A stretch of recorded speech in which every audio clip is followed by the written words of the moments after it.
Boa noite, seja bem-vindo a mais uma edição do Bancadas Parlamentares, este que é o seu magazine semanal, sobretudo sobre a atualidade do nosso Parlamento. Para esta edição tenho comigo, mais uma vez, três convidados. O deputado Fernando Namuqua, acho que é assim. Exato. Tenho o deputado José Manteiga e o deputado Fernando Bismarck, a quem agradeço desde já a vossa presença, sobretudo ao deputado Namuqua, que é a primeira vez aqui no nosso estúdio, e seja bem-vindo. E para esta edição vamos falar como tem sido regra, assim que é, daquilo que foi a atualidade parlamentar e nesta semana em que certamente em termos de agenda não tivemos grandes atividades. Deputado Namuqua, como é que viu, sobretudo, esta questão que foi de fundo, que foi a aprovação a revisão, assim que é, da lei do ensino técnico profissional? Muito obrigado. Gostava de começar primeiro por saudar aos telespectadores da STV e, por meio deles, por que não, ao povo moçambicano que neste momento nos acompanha nesta matéria bastante importante. Porque também estamos no mês da mulher. Gostava de deixar também uma palavra de apreço a todas as mulheres do nosso país e, por que não, às mulheres de Moçambique. Relativamente à questão que levanta em relação à revisão da lei da educação profissional, a julgar por aquilo que caracterizou os debates da aprovação desta lei, ficou evidente, primeiro, que foi uma revisão oportuna, uma revisão pertinente. Primeiro porque, na verdade, a essência da revisão foi enquadrar a lei da educação aquilo que é a conjuntura atual das políticas de desenvolvimento do nosso país. É preciso recordar que, muito recentemente, com a constituição do novo governo, houve a reestruturação daquilo que é a orgânica do próprio governo. Portanto, havia toda uma necessidade de trazer as matérias essenciais, portanto, aquilo que é a essência de governação. O que pretendo dizer é que, na abordagem do governo, a educação profissional coloca-se como uma área estratégica. E para isso era preciso também dotá-los, portanto, de instrumentos que pudessem operacionalizar, portanto, esta visão da educação profissional como área estratégica. Portanto, nós entendemos que foi uma revisão oportuna e daí que esperamos que o governo, com todas as forças da sociedade viva, possam implementar com a devida efetividade. Deputado Manteigas, a avaliar por aquilo que foi a aprovação desta lei, que foi aprovada através de um consenso das três bancadas, certamente que vocês também olham para esta lei como uma lei oportuna. Mas olhando para aquilo que são os desafios da educação no geral no país, em particular esta área do saber fazer, que tem a ver com o ensino técnico profissional, como é que olha esta lei, em particular esta revisão? Responde exatamente aquilo que se pretende que seja esta área de ensino? Muito obrigado. Também começo por saudar primeiro a todos os cristãos por ocasião da Quaresma. Estamos em plenas preparações para a Páscoa, que é um dos momentos mais sublimes dos cristãos do mundo inteiro. Que tanto nos preparemos para esse grande evento que é a ressurreição do Senhor. Em segundo lugar, um abraço, um cumprimento especial a todas as mulheres por ocasião do 8 de março e aos moçambicanos em particular, sobretudo aqueles que são vítimas das várias vicissitudes pelos quais o país está a passar, nomeadamente as cheias, as secas e também aqueles que são vítimas das hostilidades perpetradas pelas Forças de Defesa e Segurança de Moçambique. Indo concretamente ao que me coloca em relação à revisão da lei sobre a educação profissional, dizer que substancialmente o que aconteceu foi a mudança de tutela, porque a lei foi aprovada há algum tempo atrás e nesta revisão, simplesmente o aspecto de fundo é que a área da educação profissional estava adstrita ao Ministério da Educação, na altura da Educação e Cultura. E com o novo figurino do atual governo, entendeu-se que esta matéria devia estar acoplada ao Ministério da Ciência e Tecnologia.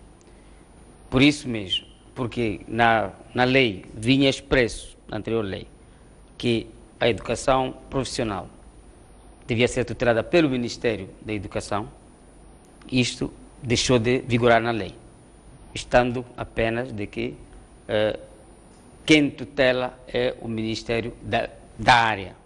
Isto para salvaguardar os próximos momentos, porque, como todos sabemos, as pessoas passam, mas a instituição fica. Portanto, havia este problema e, como nos lembramos, o Ministério, por exemplo, da Educação já teve várias denominações. Já foi Ministério da Educação, Juventude e Desportos, já foi Ministério da Educação e Cultura e agora é Ministério da Educação e Desenvolvimento Humano. Então, para salvaguardar isto, para que nos próximos momentos não esteja criada uma dúvida sobre quem é que pode tutelar uma determinada matéria, o legislador ordinário entendeu que, de fato, devia omitir o nome do Ministério. Mas também nesta semana nós tivemos uma matéria importante. Sim, mas antes de irmos a essa matéria, queria que na sua opinião, esta lei responde àquilo que são os desafios que a área de educação técnico-profissional tem no país? Bom, nós como bancada, como a população moçambicana, a sociedade moçambicana assistiu, nós votamos a favor. Votamos a favor porque estamos convictos que é uma matéria pacífica, no sentido que, havendo a implementação correta da lei, poderá responder a alguns desafios. Porque o grande problema que nós temos no país não é porque não tenhamos boas leis. Até podem ter deficiência, mas são leis que podem resolver os problemas. O grande problema é a sua aplicabilidade.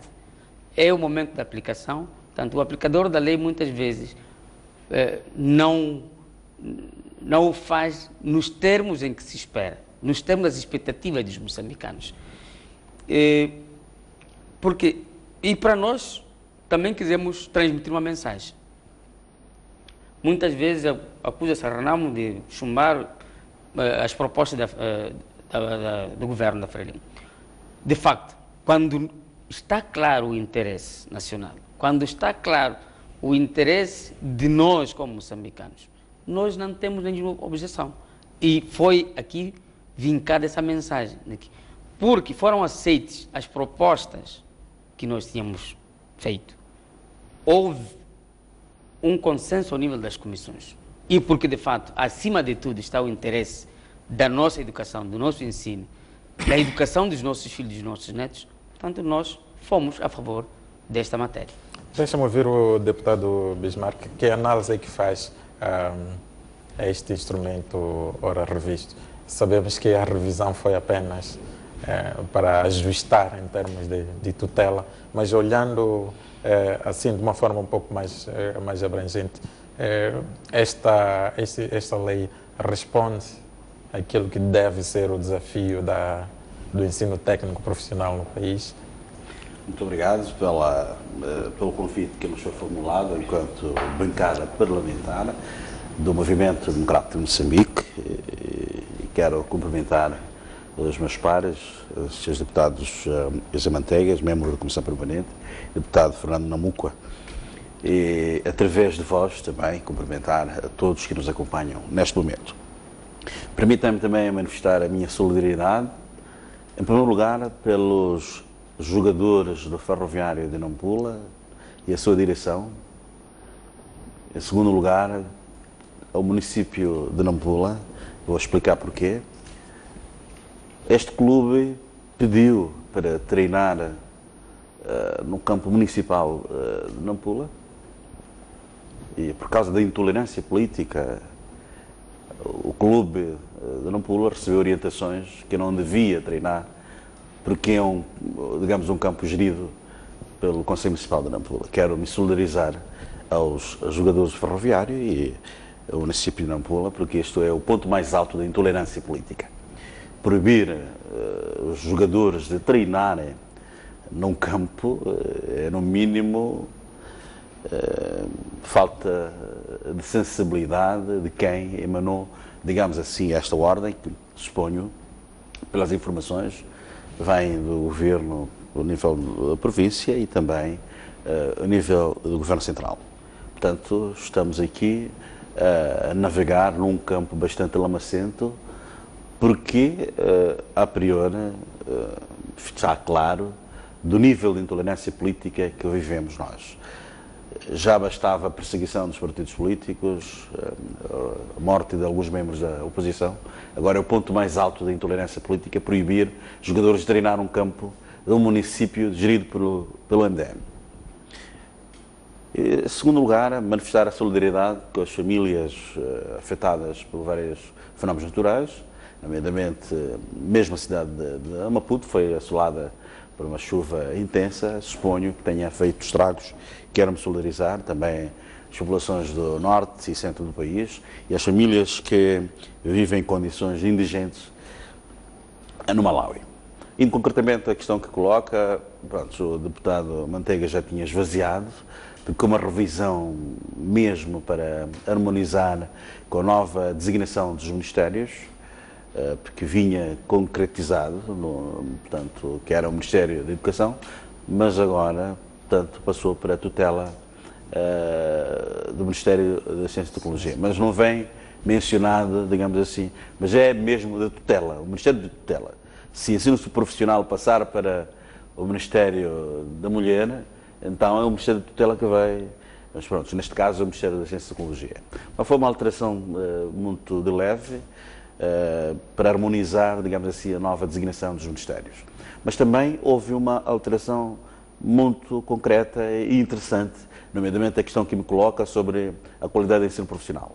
Esta lei também prevê agora a contribuição das empresas para, portanto, apoiar na formação dos jovens, na formação dos moçambicanos.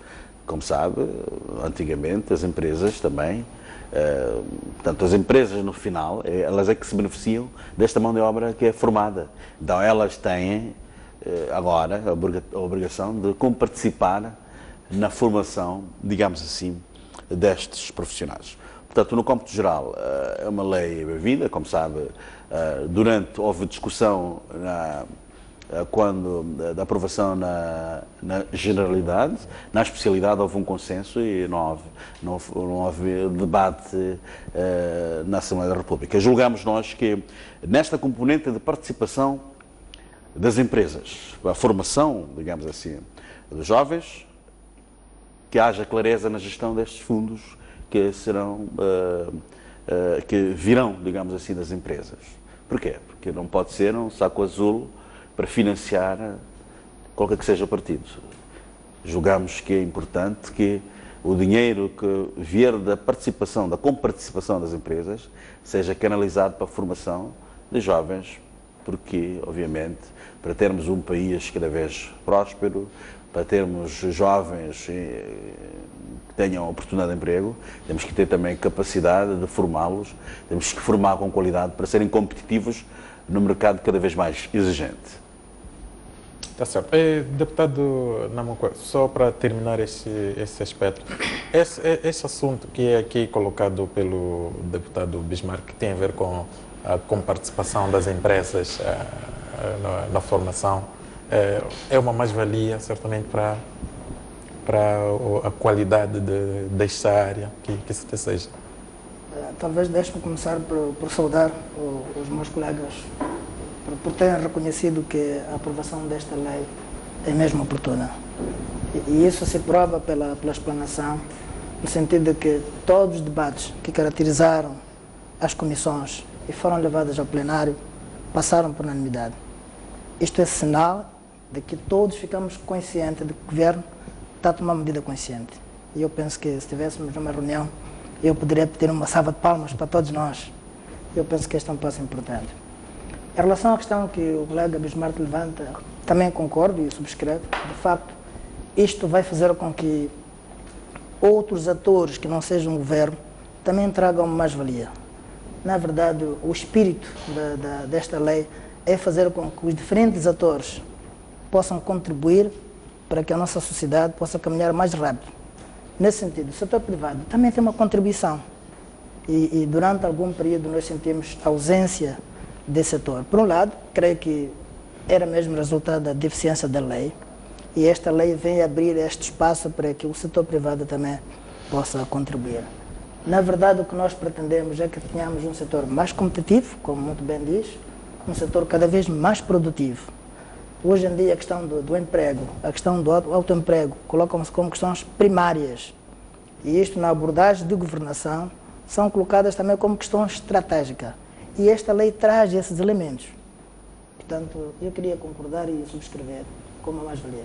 Obrigado. Doutor Manteigas, olhando para o outro elemento que passou pelo Parlamento na sessão desta semana, que foi finalmente a questão da eleição dos juízes eleitos, acabou passando, ainda que de forma parcial.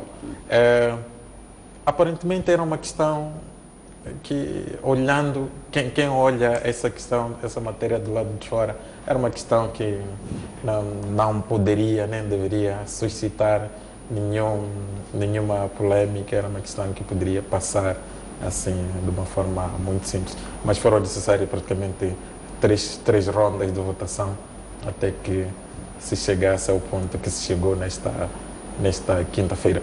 O que estará exatamente em volta deste processo? Bom, muito obrigado mais uma vez. Primeiro dizer que a eleição dos juízes eleitos está coberto pelo artigo 213 do nosso regimento, que diz que o escrutínio secreto é obrigatoriamente quando se trata de eleições ou deliberações sobre personalidades, desde que não esteja envolvida a representatividade das bancadas parlamentares nos termos do regimento. Isto é, aqueles cidadãos concorreram de forma independente, quer para o Tribunal Supremo, quer para o Tribunal Superior de Recurso da Beira e Nampula. Portanto, foram cidadãos anônimos que apareceram. Por isso, tiveram que passar por esse crivo. No primeiro dia, tanto há uma semana, salvo erro, o que aconteceu é que houve uma explosão em termos de número de votantes, dos deputados presentes. Porque o resultado que foi produzido, que surgiu depois da votação, estava muito aquém em relação ao número de votantes. Então, isso suscitou alguma preocupação no seio da minha bancada. Por isso, nós questionamos tempestivamente como é que aquilo era explicável. E porque realmente o plenário achou que nós tínhamos razão, que havia alguma irregularidade, aquela votação foi anulada e passou para o dia de ontem. Ontem, curiosamente, em plena votação, foi neutralizada uma colega deputada da bancada da Frelimo com boletins a mais. Quer dizer, foi para o enchimento das urnas. E isto é uma demonstração clara, vendo pelo partido que esta colega vem, de que, de fato, a fraude, como dizia um colega meu, porta-voz da bancada, o deputado Lopes, a fraude é de sangue, no seio de alguns compatriotas. É alguma coisa que está no sangue. Porque realmente nós tínhamos que ter 3 boletins cada deputado. E aquela deputada, pelo menos aquela, foi encontrada com 6 boletins. Quer dizer, tinha 3 boletins a mais. Questiona-se, primeiro, como é que ela recebeu 3 boletins a mais, sabendo que só devia ter 3 apenas? Segundo, com que motivações ela recebeu boletins a mais? Então, fazendo como dizem, não é? Um replay, não é? Podemos concluir, é uma hipótese, estou a colocar hipótese, podemos concluir que aqueles números astronômicos da primeira votação provavelmente tenha havido enchimentos nas urnas. Portanto, obviamente que esta votação ficou adiada, mas fica aqui uma nota negativa para a Assembleia. Primeiro porque o deputado é representante do povo e, acima de tudo, uma pessoa idônea. Então, quando em plena Assembleia da República, um deputado envereda pelo enchimento, pela fraude, isso é um sinal muito negativo para o país. Não quero voltar para as eleições, mas, fazendo uma analogia, é aquilo que se verifica e que a oposição tem estado a reclamar. Portanto, ficou claro de que é uma prática de tal maneira reiterada que em ambientes tão minúsculos como a Assembleia da República, os colegas não conseguem abster-se de fazer a fraude. E foi adiada, portanto, foi anulada, mais uma vez. Perdemos tempo, porque levamos quase o triplo do tempo que devíamos levar. Fomos para uma terceira votação. Foram eleitos o efetivo para cada instituição e alguns suplentes. Mas o exercício ainda não terminou, porque há um número de suplentes que têm que ser eleitos e que devem ter 50% dos votos mais um. Quer dizer, a Assembleia da República vai dedicar mais um tempo, vai gastar mais um tempo do seu precioso tempo de trabalho para repetir uma votação que podia ter sido limpa logo na primeira oportunidade. Portanto, ficou essa nota para a Assembleia da República e, sobretudo, pelo deputado da bancada e sobretudo a bancada, não é, dessa deputada, que fez, como se costuma dizer, muitas vezes nunca devemos tapar o sol com a peneira, porque significa que no partido daquela deputada, não é, aquilo é uma prática e isso não é bom. Então é um sinal inequívoco de que, de fato, a Frelimo tem enveredado pela fraude quando se trata de processos eleitorais. Deputado Bismarck, qual é a sua percepção? Esta suspeição que é aqui levantada pelo deputado Banteigas, o processo correu do jeito que correu, de uma forma deliberada, ou foram apenas falhas de percurso? Olha, primeiro, deixe-me falar da inversão de prioridades que foi feita a partir do próprio regimento, aquilo que o Movimento Democrático de Moçambique tem estado a bater-se desde o processo de campanha eleitoral, o manifesto eleitoral, a eleição de juízes. Portanto, estamos a falar do Presidente do Tribunal Supremo, do Tribunal Administrativo e do Conselho Constitucional. Portanto, estas figuras que são importantes e determinantes para o funcionamento da Justiça, incluindo a Procuradora, são nomeados pelo Presidente da República. Agora, um juiz sem expressão naquilo que é o funcionamento do sistema de Justiça é eleito pela Assembleia da República. Eu penso que não soa bem. As figuras que deviam ser eleitas pela Assembleia da República, são nomeadas pelo Presidente da República. Eu penso que é preciso refletirmos de hoje em diante da necessidade da eleição dentre os pares, depois ratificados pela Assembleia da República, os juízes, portanto, do Tribunal Supremo, o Presidente do Tribunal Supremo, o Presidente do Tribunal Administrativo, o Presidente do Conselho Constitucional e o Procurador-Geral da República. Porque, no final de tudo, de facto, a reclamação, a ineficiência do próprio sistema de justiça encontra espaço, digamos, nesta forma de funcionamento, nesta falta de independência destes órgãos. O Presidente da República, ao nomear um Procurador-Geral, obviamente que o Procurador-Geral não tem a liberdade necessária para agir em conformidade. O Presidente do Conselho Constitucional, idem, e toda esta máquina toda. Eu penso que temos que repensar, obviamente que na revisão da Constituição da República que está na forja, eu penso que é importante, ou será importante, acautelarmos esta questão. Que não faz sentido que a Assembleia da República perca tempo para eleger digamos assim, um juiz popular. É um juiz popular porque não tem uma intervenção direta, não é um especialista em direito. É um cidadão que concorreu para esta vacatura, que não tem muita expressão, que a Assembleia da República parou para eleger, mas enquanto que as figuras que deviam ser escrutinadas pelo Parlamento, elas não são escrutinadas. O Movimento Democrático de Moçambique, enquanto bancada, enquanto partido, sempre defendeu a necessidade de reduzir os poderes do Presidente da República para permitir uma independência plena do funcionamento dos órgãos de justiça, tendo a haver uma interdependência entre os órgãos e não uma dependência, o que está a acontecer agora. Porque assistimos num passado, o antigo Procurador-Geral da República, que depois veio a ser o Presidente da Assembleia da República, mostrou, digamos assim, desagrado, porque estava amarrado, não funcionava, porque notava-se que havia interferência no seu funcionamento. Depois veio o Procurador Madeira, que também disse que não estava a funcionar plenamente porque estava a ser condicionado.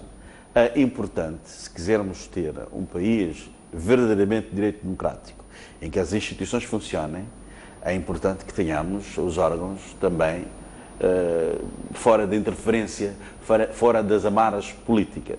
É importante que a Constituição, a revisão da Constituição, cautele a eleição entre os pares, portanto, os juízes do Tribunal Supremo podem escolher, digamos, eleger uma figura de consenso a nível do Tribunal Supremo, um quadro através do seu currículo, do seu percurso profissional, depois esta figura ser ratificada pelo Parlamento. Não é o que acontece hoje. O Presidente da República acorda, pode nomear, como é o caso do atual Presidente do Tribunal Supremo, que, portanto, gerou um debate que não reunia requisitos para ser, digamos assim, Presidente do Tribunal Supremo, mas porque houve vontade do alto magistrado da nação, o Presidente da República, antigo Presidente da República, nomeou, digamos assim, esta figura. Eu penso irrelevante, desculpe, digamos assim. Interrompê-lo, indo direto a essa questão que foi levantada aqui pelo deputado Manteiga, essa suspeição faz sentido? Faz todo sentido. A boca pequena no corredor da Assembleia da República, já se dizia que era uma orientação.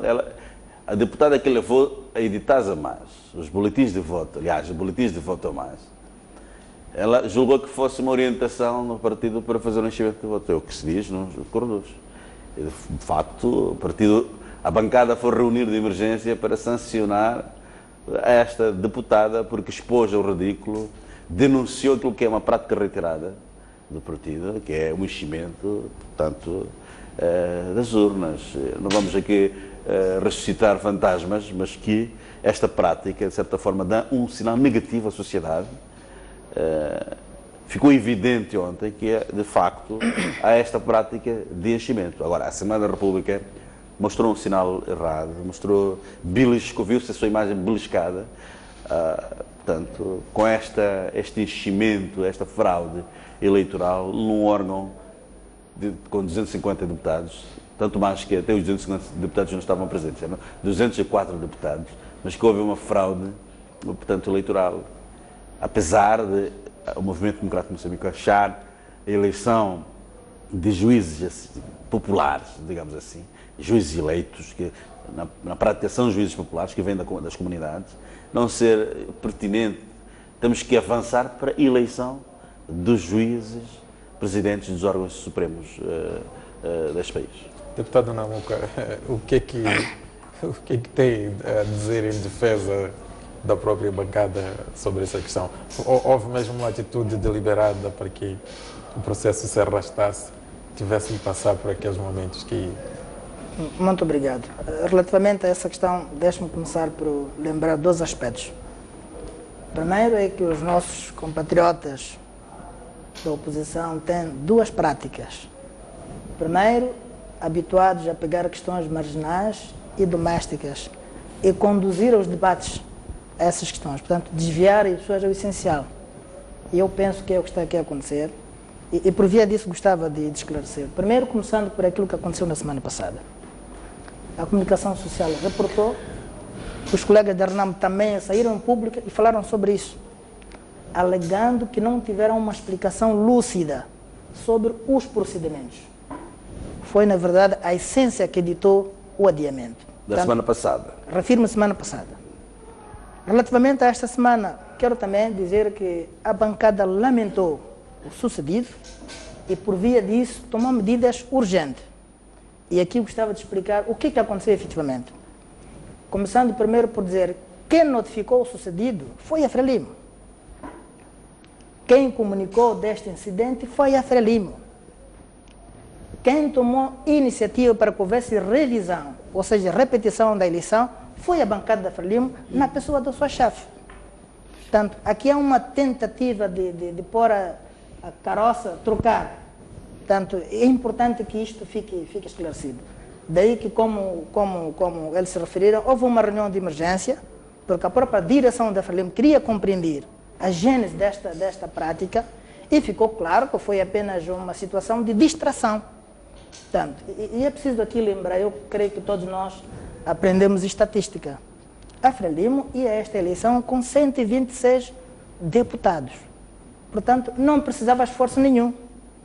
Estamos a falar de um deputado, que por conseguinte iria meter 0, qualquer coisa na percentagem. Fica claro que não se trata de nenhuma estratégia. Mas também que ditou a anulação do processo. Não estamos Não podemos minimizar, nesse aspecto, esta prática. Como me referi, deixe-me falar, nesse aspecto estamos todos conscientes, como disse, de forma reiterada. Também a bancada da Frelimo lamentou pelo incidente. Isto manchou a imagem, não só da Frelimo, como a imagem da Assembleia. Mas é preciso deixar claro que não foi prática e não é.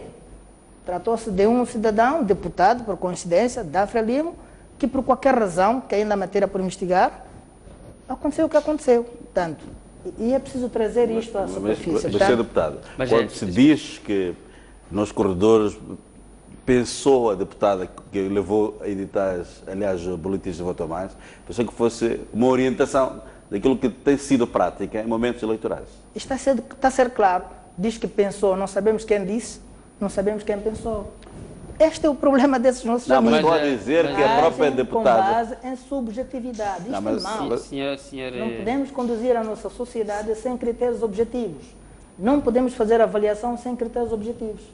A ambiguidade, a subjetividade leva-nos ao precipício. Mas essa ambiguidade e a subjetividade ditaram, digamos assim, o adiamento de um processo. E pois é negativo para... Nesse aspecto estamos todos conscientes. Este é o problema dos nossos compatriotas.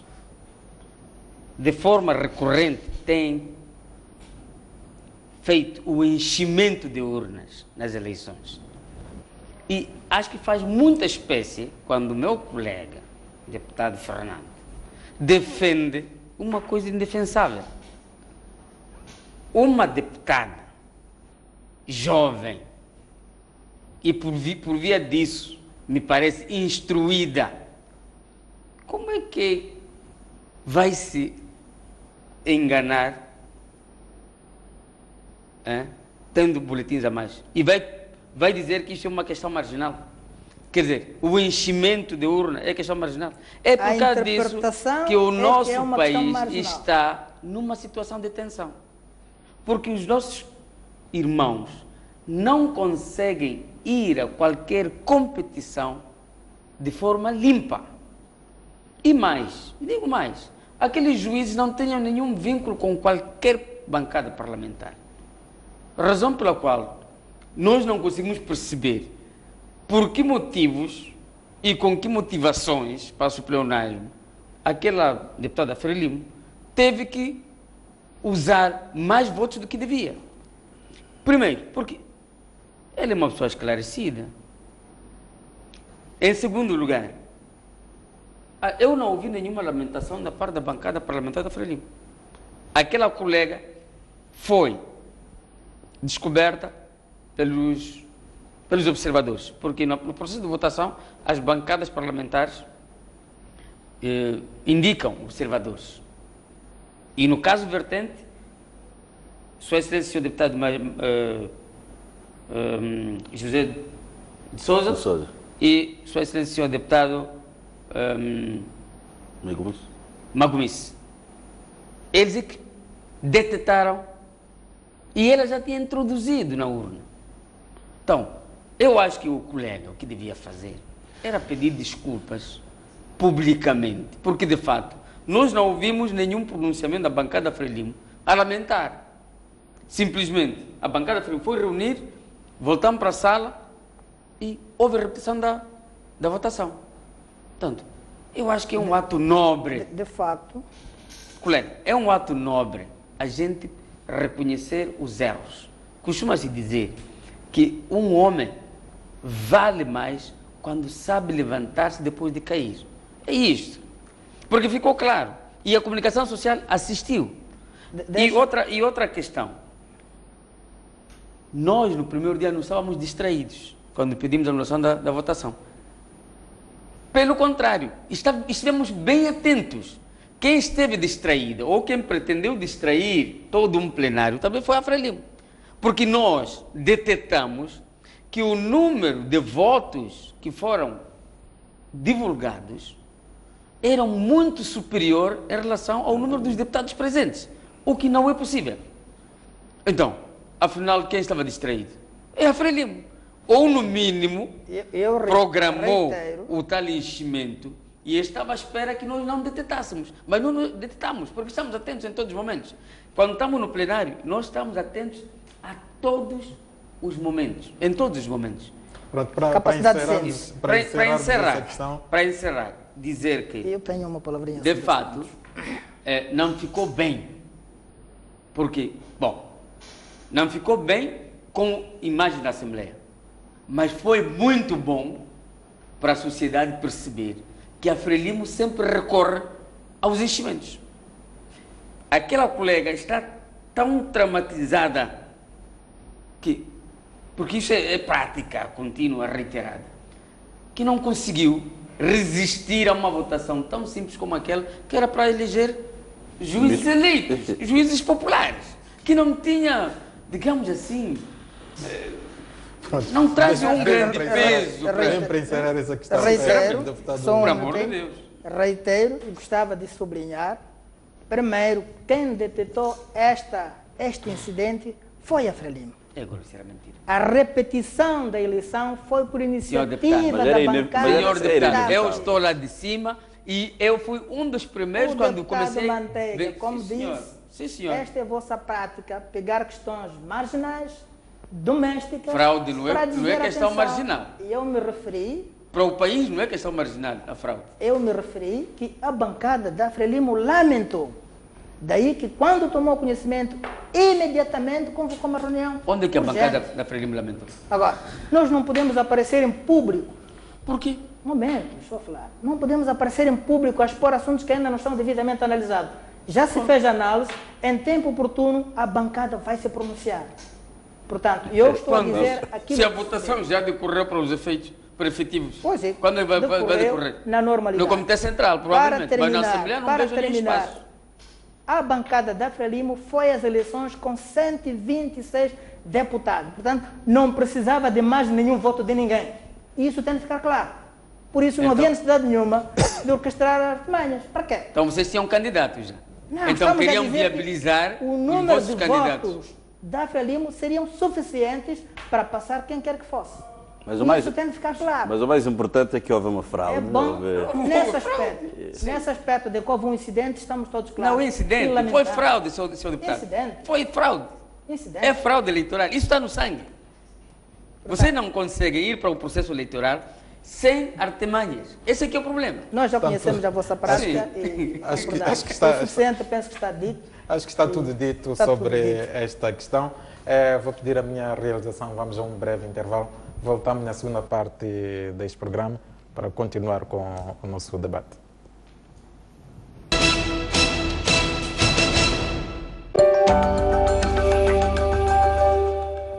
Tudo o que nos rodeia mexe conosco. É fundamental preservarmos isto. Ficamos movidos pelo espírito de trazer as imagens. Torna-nos mais próximos da realidade que veiculamos. O que temos que carregar em nós é o trabalho em equipa. Em Moçambique temos uma diversidade a todos os níveis. Iniciativas inovadoras, costumes e até lições de vida. E é isto que queremos partilhar. E fazemos com muito orgulho. Mostramos o que você quer ver na TV. Contamos as histórias como você percebe. Estamos num grande plano.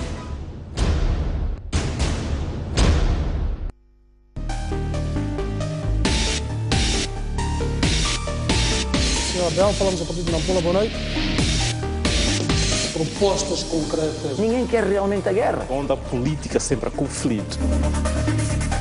É preciso debater para o bem do próprio país. Como resolver isto? Porque é um problema que nós todos estamos a passar. Mantermos a paz neste país.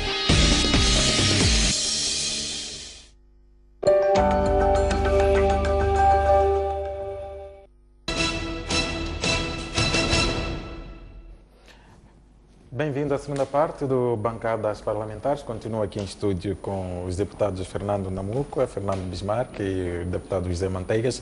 Estamos a falar daquilo que foram as incidências da sessão parlamentar desta semana, mas saindo um pouco daquilo que foram as paredes parlamentares, gostaria de retomar um assunto que a semana passada chegamos de alguma forma a abordar, que tem a ver com a situação dos refugiados moçambicanos no Malau.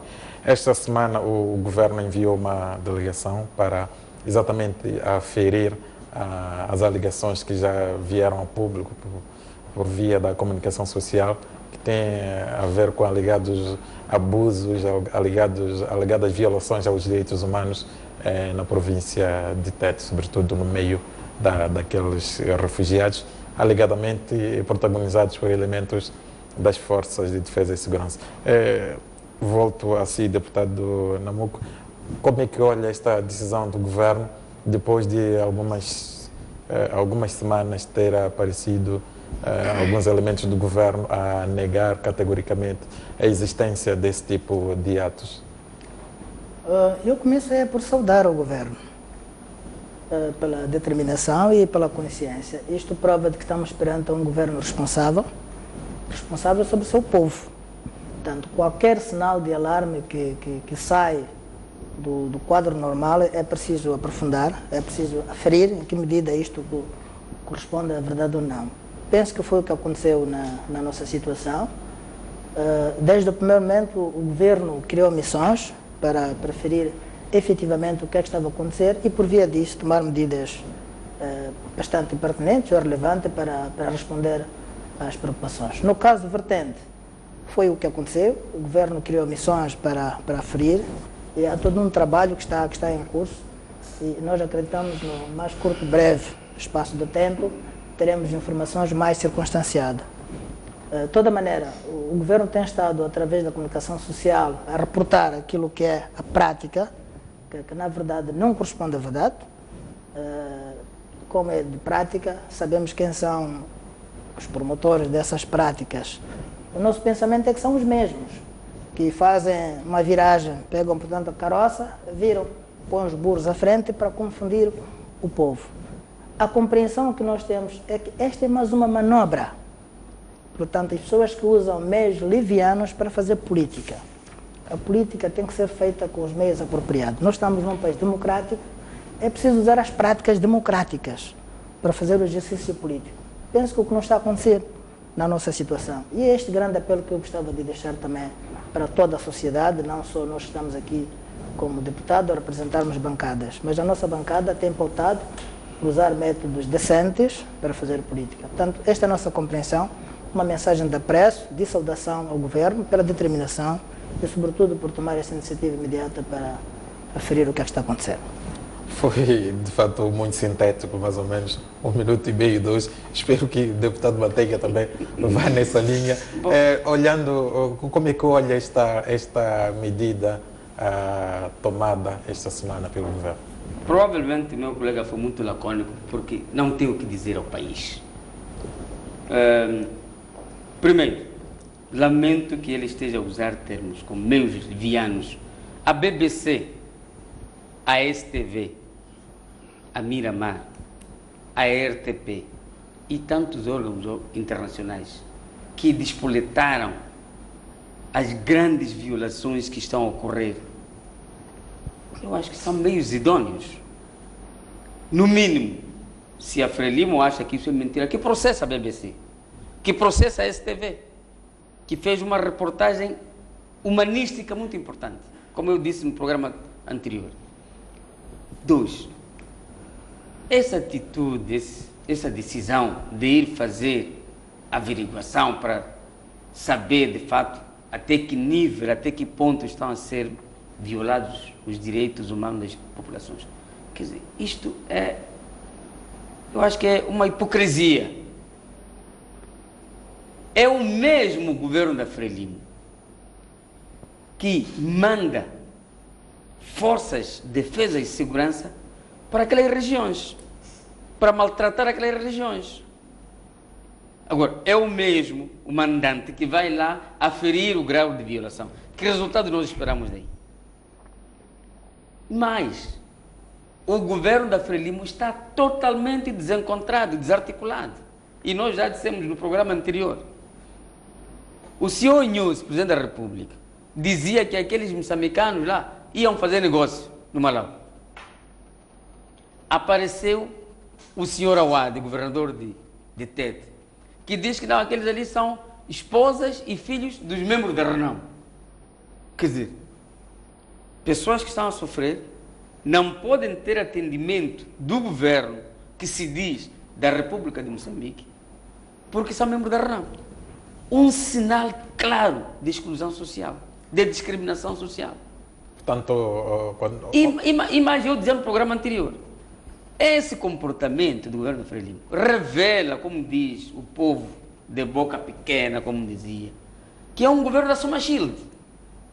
Porque se fosse o governo da República de Moçambique, não estaria a ensaiar medidas. O que a Frelimo está a fazer é ensaiar medidas. Portanto, está a minimizar. Está a minimizar. Não, o senhor deputado está a minimizar essa atitude tomada pelo governo. Eu estou a minimizar, porque isso não vai trazer resultado nenhum. E mais. Quantas investigações, quantos inquéritos já foram feitos neste país? E qual é o resultado? E digo mais. Os latinos diziam, nemo iudex in causa própria. Ninguém se julga a si próprio. O mesmo governo que manda homens para ir atacar aquelas populações é o mesmo que vai averiguar o grau de violação. Que resultado nós podemos esperar? Deputado Bismarck, então, como é que isso olha significa claramente para esta decisão do governo? Este governo está a entreter as populações. O que está a fazer é ganhar cada vez mais tempo para intensificar os ataques e manter o país na tensão político-militar em que se encontra. Deixe-me ouvir o deputado Bismarck, como é que olha para esta decisão do governo? É uma decisão, digamos assim, eu penso que o governo vai fazer uma representação, aquilo que eu gosto de dizer, de chamar uma representação dramatúrgica, porque não pode fazer um questionamento, não pode duvidar da violação de direitos humanos. O fato de ter tirado, as pessoas terem fugido ali, que eu acho que é uma prática já antiga desde o tempo da Guerra dos 16 anos, que algumas figuras do próprio sistema defendiam a terra queimada. Portanto, destruir tudo, dizimar vidas humanas, queimar os campos de produção, porque ali está a oposição, então tem que queimar tudo, indiscriminadamente. Eu penso que esta brigada, esta delegação que foi, portanto, encabeçada pelo ministro, o vice-ministro da Justiça e o vice-ministro do Interior, não vai trazer nada de novo, porque a violação dos direitos humanos está lá, as famílias, o fato de terem sido tiradas ou terem abandonado as suas terras, alegando que as forças de defesa e segurança violam as suas esposas, incendeiam as suas casas, saqueiam os seus bens, está lá, digamos assim, a violação destes direitos humanos. Mas eu penso que também... Mas a ter acontecido efetivamente assim, é uma situação bastante grave que não tem sido norma, pelo menos nos últimos anos. Mas olha, o facto de termos 6 mil moçambicanos na África do Sul, aliás, no Malawi, peço perdão, a partida está lá a gravidade da situação. Olha, de forma reiterada, o Movimento Democrático de Moçambique defende uma saída pacífica desta situação. Porque nós temos uma ideia muito vaga ou ambígua do que está a acontecer no teatro da guerra. Há muita gente que está a morrer no mato. Os campos de produção transformaram-se em cemitérios clandestinos. Muitos jovens das Forças de Defesa e Segurança estão a morrer. Temos acompanhado todos os dias nas redes sociais, temos visto fotografias, a informação também está a dizer. Também, pelo lado, obviamente, da Renamo, estejam também a morrer pessoas. E a sociedade, as comunidades que vivem naquele perímetro onde decorrem esses ataques, também estão a morrer. Eu penso que a saída é urgente, que é encontrar uma nova plataforma de diálogo, um novo formato de diálogo, que passa necessariamente pela Assembleia da República assumir o seu papel.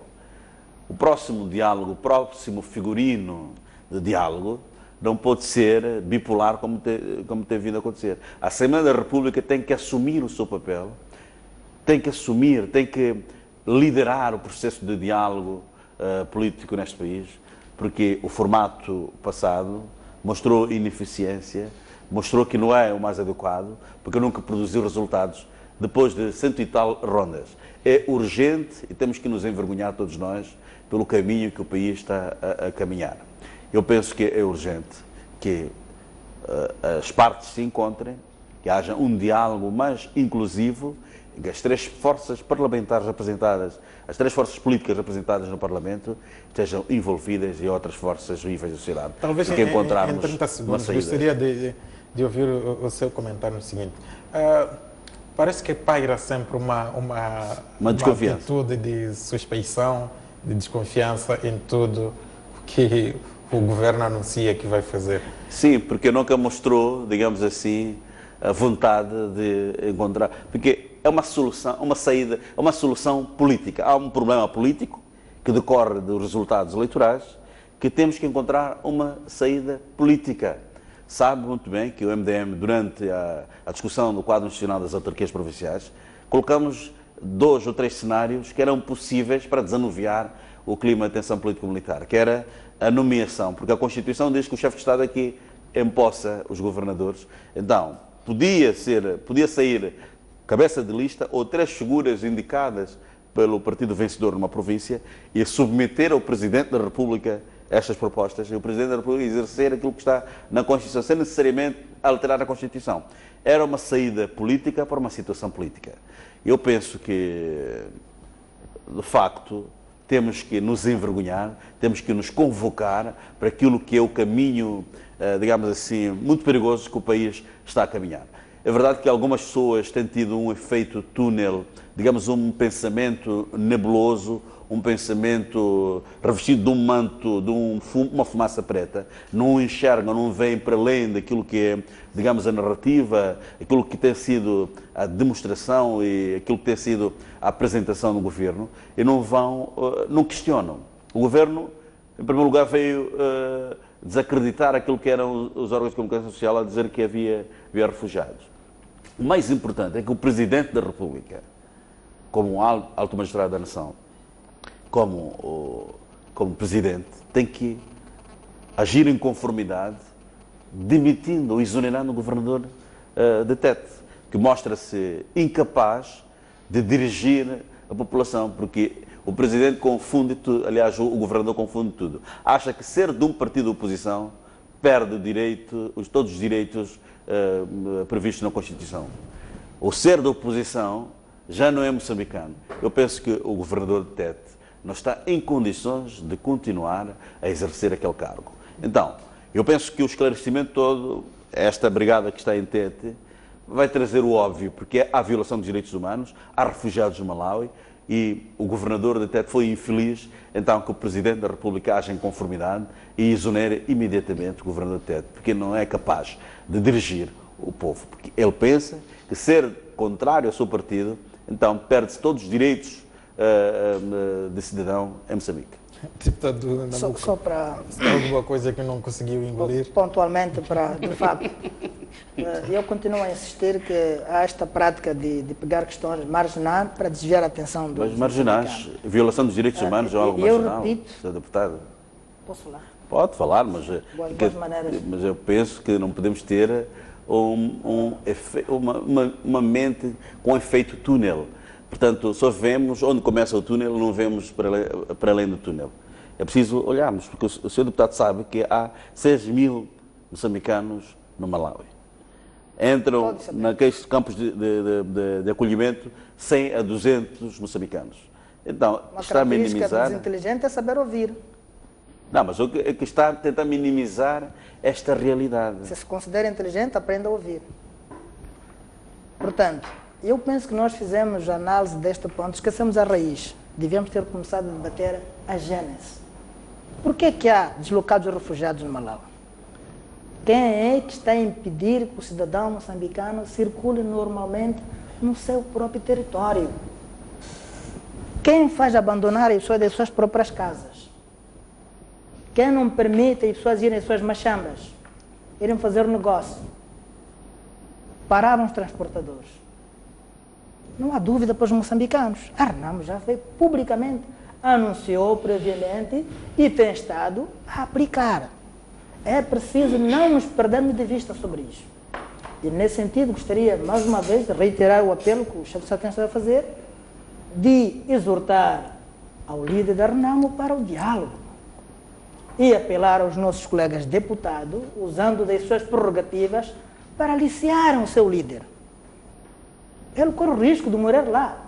Se calhar não sabemos como é que se alimenta. Não sei se não está a depender de raízes. Esse esmolho é muito grande. Mas isto é muito ouvir essa importante. preocupação do seu lado. Portanto, é a minha muito questão suspeito. agora é preciso ir do fundo para perceber por que temos aqueles nossos concidadãos. Este é o ponto central.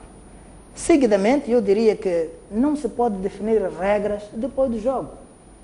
Nós definimos regras, a Renamo concordou plenamente, o seu líder saiu publicamente e disse que aquela era a eleição mais livre, mais justa, mais transparente. E depois quer mudar o jogo. Isto não é o correto. A terminar, eu penso que a Renamo, como a MDN, tem estado a perder oportunidade soberana para se afirmarem como partidos políticos. E é preciso aprender isto da Frelimo. Portanto, este é o ponto central. Não podemos aqui andar a confundir o povo moçambicano. Não se faz política confundindo. Faz-se política com coisas concretas, objetivas. Podemos andar a vaguear. Só para terminarmos com este assunto, 30 segundos, se tem alguma coisa a dizer sobre isto. Colega, quem provocou a movimentação daquelas populações até chegar ao ponto de refugiados é a Frelimo, que destacou militares, intervenção rápida para Tete, para o centro, para combater a população das províncias de Niassa, Nampula, Nampula, Zambésia, Tete, Manica, Sofala, porque votaram na Renamo. E essa aqui é a causa. E mais do que isso, senhor deputado, é lamentável, porque um moçambicano atento, um moçambicano que se preze como tal, como eu costumo dizer, é cá entre nós, como um moçambicano de gema, um moçambicano de gema devia respeitar as informações que foram veiculadas por órgãos de comunicação fidedignos. Então, o partido Frelimo está a pôr em causa a BBC, a STV, a Miramar, a RDP África. Quer dizer, onde é que estamos? Senhor deputado, onde é que estamos quando todo mundo viu? Primeiro, aqui na região, só um minuto só para terminar. Aqui na região, aqui entre Malawi, Zimbábue, Moçambique, os falantes de língua portuguesa fluentemente são moçambicanos. E eles disseram, nós saímos de Moçambique. As forças, de Defesa e Segurança estão a violar as nossas esposas, o que é grave.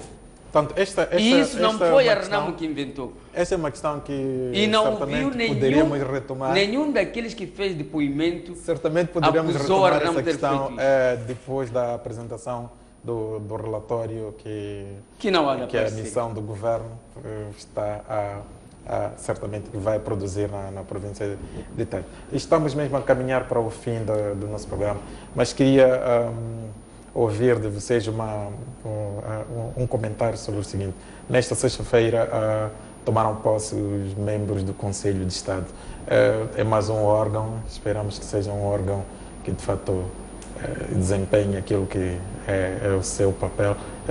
Deputado Bismarck, qual é que poderá ser, qual é que deve ser o papel do Conselho de Estado nesta altura de tensão política, exatamente para mudar o curso da situação? Mas pela composição do Conselho de Estado, portanto, nós fomos excluídos, como sabe, a partir da Assembleia da República, pela composição, lá o presidente pela composição, se fomos excluídos da Assembleia da República, está lá, o Presidente da República exerceu o seu poder, que é convidar individualidades de maior respeito, e convidou o Presidente do Movimento Democrático de Moçambique. O que quer dizer, isto não retira o direito, não retirava o direito de termos, digamos, um representante eleito pelo Parlamento.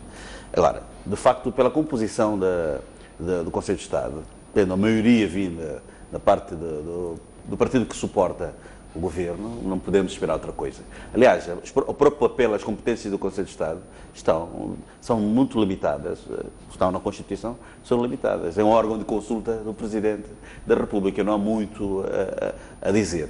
É verdade que o próprio Conselho de Defesa e Segurança aconselhou, digamos, a seu Presidente da República a necessidade de retomar o diálogo, convidar o líder da Renamo, mas aqui é uma grande suspeição, porque não há uma intolerância política que acaba pondo em causa aquilo que era, digamos, a confiança que tinha sido gerada durante o período de estabilidade depois das primeiras eleições em 94 até esta parte.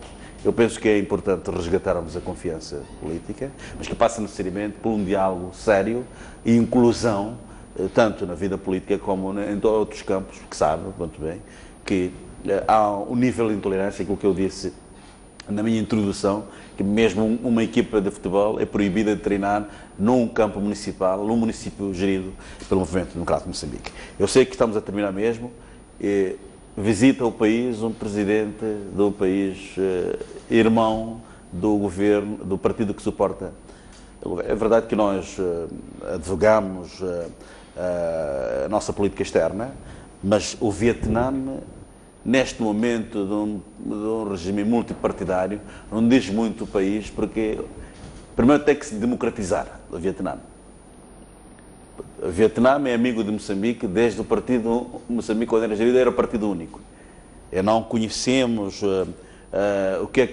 qual é que ganhos reais no campo político o Vietnã pode ser útil para Moçambique, mas tem que se democratizar primeiro, porque Moçambique neste momento está a consolidar, digamos, a sua democracia, e só democratizando-se primeiro para consolidarmos as relações bilaterais, as relações diplomáticas entre Moçambique, porque hoje é a Frelimo que está no poder, amanhã pode ser o MDM, pode ser outro partido, e esta amizade histórica entre o Vietnã e Moçambique remonta desde o século 70, ou desde a década de 70, e o que quer dizer que era um regime, digamos assim, estava a apoiar o próprio partido no poder, e era um apoio digamos, num quadro do partido único. E neste momento em que estamos num regime multipartidário, que o Vietnã se adapte a esta realidade do país para conviver com Moçambique, com o partido no poder ou fora do poder. Mas tem que se democratizar primeiro o Vietnã, para ser um ator válido. Olhando para esta questão do Conselho de Estado, os membros foram empossados nesta sexta-feira. O que é que espera que este Conselho de Estado faça em termos do seu papel para desanuviar a tensão político-militar aqui no país?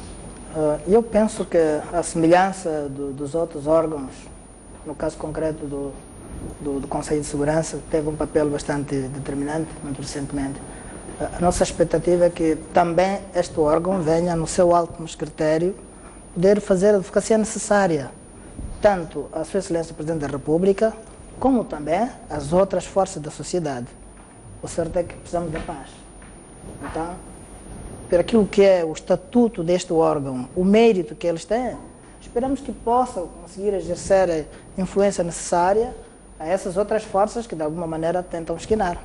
Portanto, nós pensamos que é uma grande oportunidade para que o Presidente seja aconselhado e outras forças, eu repito, outras forças, portanto, possam também subsidiar-se de modo que, no mais rápido possível, em breve trecho, nós consigamos ter uma restauração da paz no nosso país. Muito obrigado.